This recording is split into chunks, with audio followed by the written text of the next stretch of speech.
দুপা করে যখন নিজের ভবনে এসে দাঁড়িয়ে দেখতে পায় কি সত্যবতীর খানি রক্তে ভেসে যাচ্ছে। কি হয়েছে? রক্ত দেখে আর স্থির থাকতে পারছে না। সত্যবতী, একই করেছো তুমি, একই করেছো সত্যবতী।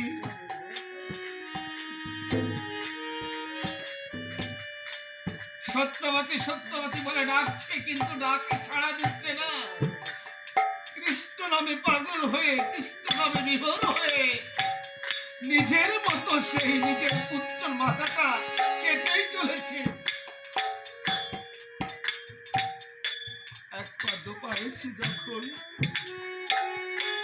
মাধব তার স্ত্রীকে ধরে দাঁড়া দিয়েছে, একই তোমায় এত ডাকছি, তুমি সহন করছো না। কি হয়েছে তোমার? প্রভু, তুমি এভাবে কথা বলছো কেন আমার সঙ্গে? আমার সঙ্গে এইভাবে কথা বলছো কেন? আমি কি করেছি তুমি বুঝতে পারছো না? তুমি এখনো বুঝতে পারোনি কি করেছো? বলছো না, তোমার নিচের দিকে তাকিয়ে দেখো, নিচের দিকে তাকিয়ে দেখি যে লাউটা গাছের চাল থেকে পেরেছিল পাশে পড়ে আছে, গড়াগড়ি করছে, আর নিজের পুত্রকে কেটে টুকরো টুকরো করে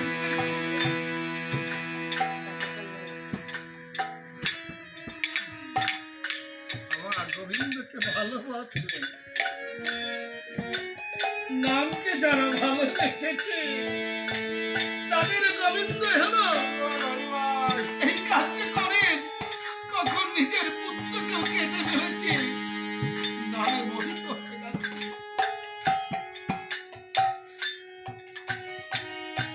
শিগগির রন্ধন করো, যা করেছে তা করেছো, শিগগির করো, মহাপ্রভু আসবার সময় হয়ে গেছে। মহাপ্রভু ছুটে চলে এলেন। শিগগির সবকিছু নিজের পুত্রকে খাটের তলে রেখে সুন্দরভাবে ঢেকে ঢুকে রাখলেন।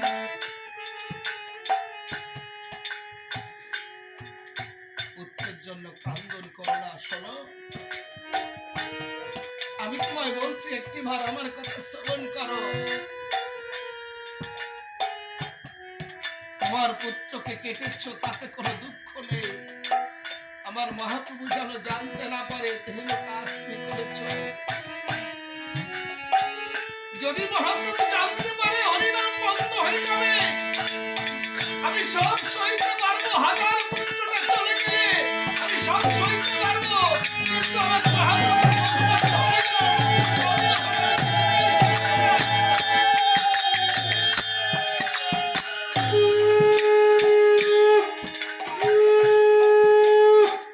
সত্যবতী, মহাপ্রভু বেশি দেরি করবে না, তুমি রন্ধন সারো। আমার নিজের পুত্রকে জড়িয়ে ধরে, হৃদয় মাঝে জড়িয়ে ধরে কাঁদছে, গোবিন্দ কি অনাচার করলাম গোবিন্দ, বলো না। আজ নিজের পুত্রকে এইভাবে কেটে ফেললাম, কোথায় গেলে আমার পুত্র পাবো? মুখের মধ্যে কাপড় দিয়ে কাঁদছে। মাধব বলেছে, তুমি যা কিছু করো, তোমার এই কন্দন যেন বাইরে না আসে। তুমি নিজের ভবনে বসে যা কিছু করো, কন্দন যেন বাইরে না আসে।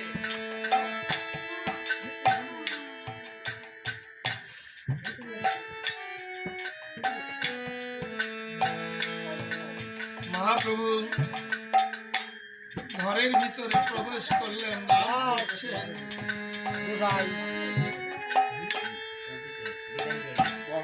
মহাপ্রভু আমার নাম করছেন, হরিনাম করছেন, নামে মন বসছে না। মাধবকে ডাক দিয়ে বললেন, ও মাধব, নিত্য নিত্য তোমার এই ভবনে আমি হরিনাম সংকীর্তন করি, আমার হৃদয় মনে বাহু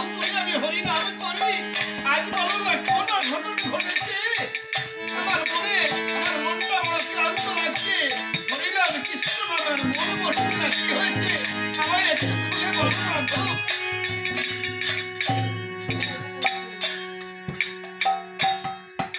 হে গোবিন্দ,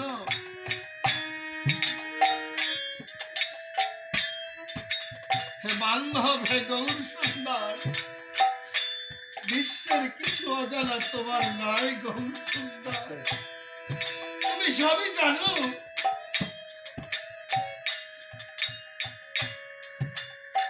কেন অঘটন ঘটবে? যার ভবনে স্বয়ং হরি আছে, যার ভবনে স্বয়ং কৃষ্ণ আছে, যার ভবনে স্বয়ং ভগবান আছে, এই জগতের বুকে তার কি কোনো অঘটন ঘটতে পারে?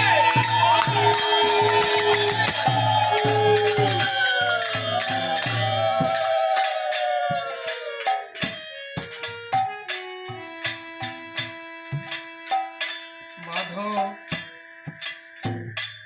মাধব আমায় বলো না মাধব, আমার গৌর সুন্দর কাঁদছে মাধব, আমায় খুলে বলো মা সত্যবতী কোথায়?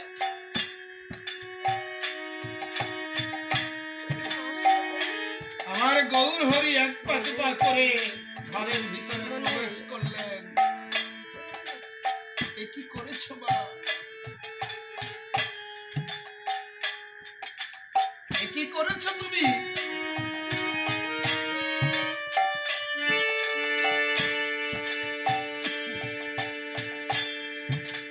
তুমি এত ভালোবাসো মা? আমার চিন্তা চেতনা, আমার কথা ভাবতে ভাবতে, তোমার গৌর সুন্দরের কথা ভাবতে ভাবতে, গৌর সুন্দরকে সেবা দেবে কি, এই চিন্তা করতে করতে তুমি তোমার নিজের পুত্রকে এইভাবে কেটে ফেললে। গৌরকে এত ভালোবাসো, ওই গোবিন্দকে এত ভালোবাসো।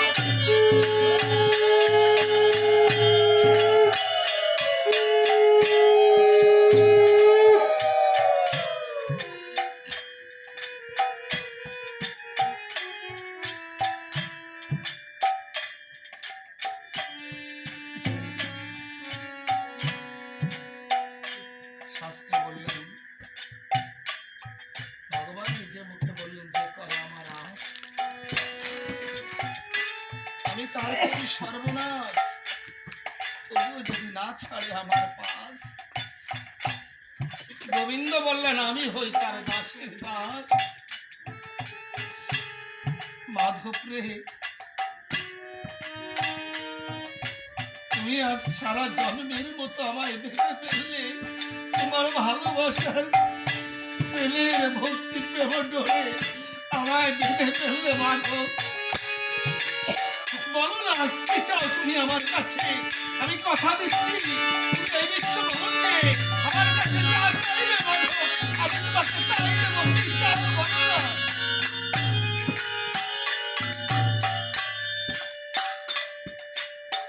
হে গৌর হরি,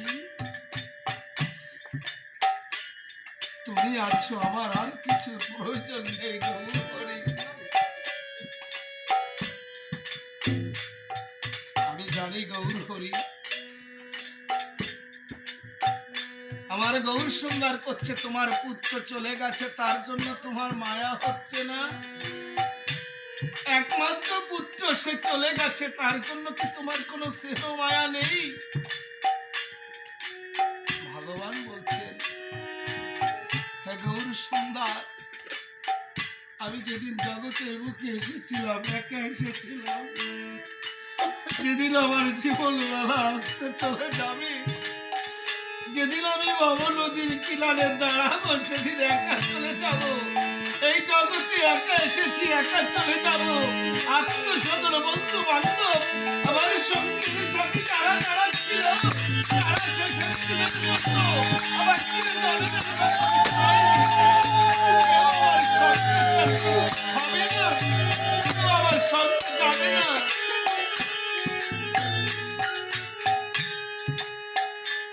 গৌর হরি, আমি এই জগতের বুকে সব কিছু হারাতে পারবো,